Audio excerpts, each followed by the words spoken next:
જય હિન્દ મિત્રો, આ છે જૂનાગઢમાં આવેલ ભારતી આશ્રમ, જે રુદ્રેશ્વર જાગીર ભારતી આશ્રમ નામ તરીકે ઓળખાય છે. આ આશ્રમની સ્થાપના મહંત શ્રી ઇન્દ્ર ભારતી બાપુ દ્વારા કરવામાં આવી હતી, જેમને 1971માં અમદાવાદમાં આશ્રમની સ્થાપના કરી હતી અને પછી તેને રુદ્રેશ્વર જાગીર તરીકે જૂનાગઢમાં સ્થળાંતરિત કર્યું હતું. ત્યારથી જ આ આશ્રમનું નામ શ્રી રુદ્રેશ્વર જાગીર ભારતી આશ્રમ તરીકે ઓળખાય છે.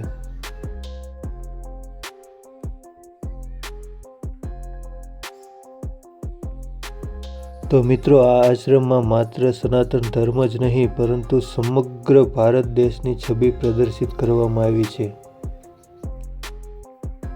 તો આ આશ્રમની દિવાલ પર તમે જોઈ શકો છો આપણા દેશના મહાન શૂરવીર, વીર આઝાદીના લડવૈયા તથા કવિઓ અને મહારાજાઓની છબીઓ રિપ્રેઝેન્ટ કરવામાં આવી છે, જે આપણા ભારતને વિવિધતામાં પણ એકતાનું પ્રતીક દર્શાવે છે.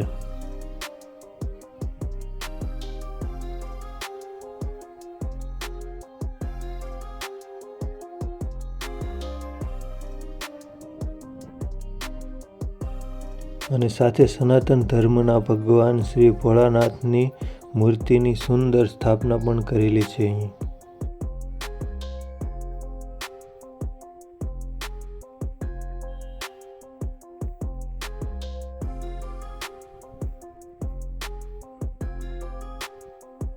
અને સાથે છે ભારતના પૂર્વ પ્રધાનમંત્રીઓની તસવીર.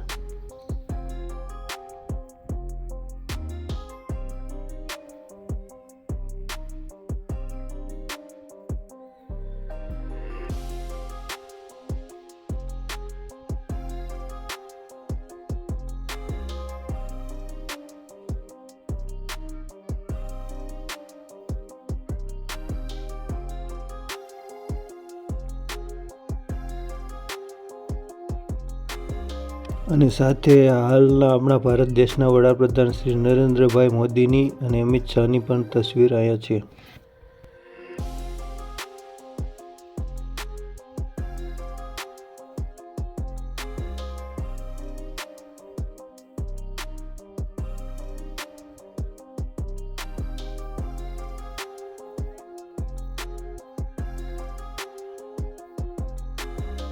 આ છે ગુજરાતની સૌંદર્ય કલાકૃતિનું પ્રદર્શન.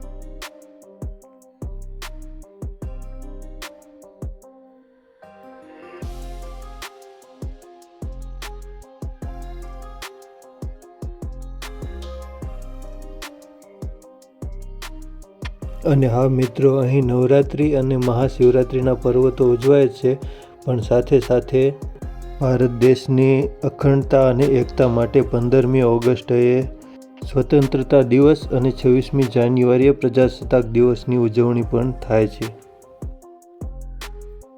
તો મિત્રો, આ છે આપણા ભારત દેશના મહાન સંતની વિચારધારા.